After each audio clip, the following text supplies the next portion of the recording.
తెలంగాణ ప్రజల్లో BRS party ఉందన్నారు మాజీ మంత్రి Harish Rao. BRS party గద్దెల్ని కూల్చాలన్న CM Revanth వ్యాఖ్యలపై ఫైర్ అయ్యారు.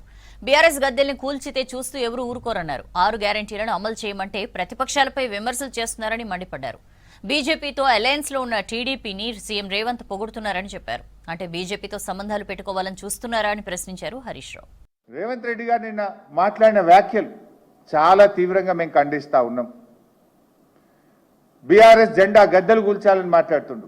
బిడ్డను బీఆర్ఎస్ జెండా గద్దెల దోలికొస్తే నీ గద్దె కూల్త జాగ్రత్త అని చెప్పి హెచ్చరిస్తా ఉన్నాం. దుమ్ము అయిపోతావు బిడ్డ. నువ్వు కూలిస్తే బీఆర్ఎస్ పార్టీ ఏదో జెండా గద్దెల్లో లేదు, ప్రజల గుండెల్లో ఉన్నది బీఆర్ఎస్ పార్టీ. బీఆర్ఎస్ పార్టీ జెండా గద్దెల్లో నువ్వు కూలిస్తే పోయే పార్టీ కాదు. తెలంగాణ ప్రజల గుండెల్లో పుట్టిన పార్టీ బీఆర్ఎస్ పార్టీ, ప్రజల హృదయాల్లో ఉన్నటువంటి పార్టీ బీఆర్ఎస్ పార్టీ. పిచ్చి పిచ్చి మాటలు బంద్ చేయి. అయినా ఎన్టీఆర్ గురించి నువ్వు మాట్లాడుతున్నావు. అసలు ఎన్టీఆర్ గారు ఆ పార్టీ ఎప్పుడు పుట్టిందండి? రాజీవ్ గాంధీ గారు మన ముఖ్యమంత్రి అంజయ్య గారిని అవమానిస్తే కదా తెలుగువారి ఆత్మగౌరవ నినాదంతో పుట్టింది ఆనాడు తెలుగుదేశం పార్టీ. తెలుగుదేశం పుట్టుకనే కాంగ్రెస్ వ్యతిరేకంగా.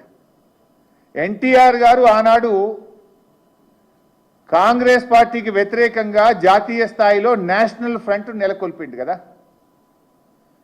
కాంగ్రెస్ భూస్థాపితమే నా లక్ష్యం అని ఎన్టీఆర్ గారు ప్రతినబూనిండి కదా. నిజంగా కాంగ్రెస్ భూస్థాపితమైతే ఎన్టీఆర్ గారి ఆత్మశాంతి చేకూరుతుంది. నీకు అంత ప్రేమ ఉంటే పోయి తెలుగుదేశంలో ఉండే నువ్వు ఎందుకు కాంగ్రెస్లోకి వచ్చినావు?